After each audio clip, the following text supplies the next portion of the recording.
এই দেখো বন্ধুরা, একটাও গাছে ফুল নেই। উঠে ঘর দূর ঝাড় দিয়ে পরিষ্কার করে, এত ফুল গাছ, সব শীত বলে একটাও ফুল হচ্ছে না, ফুটছে না ভালো করে।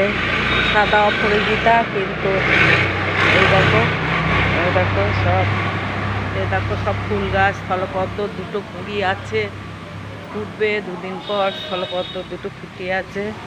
সাদা ফুলের গাছ, একটাও সাদা ফুল নেই। ঠাকুরকে দেব, একটাও ফুল নেই সাদা ফুল। এই দেখো একটাও নেই। দেখো শিউলি সব ঝরে গিয়েছে। শিউলি এখন আর পড়ছে না, দুই একটা শিউলির ফুলও নেই গাছে আর। এই দেখো ওরা, দেখো সকালবেলা এখনো চা খাইনি, ঘুম থেকে উঠে ঘর দূর ঝাড় দিয়ে একা একা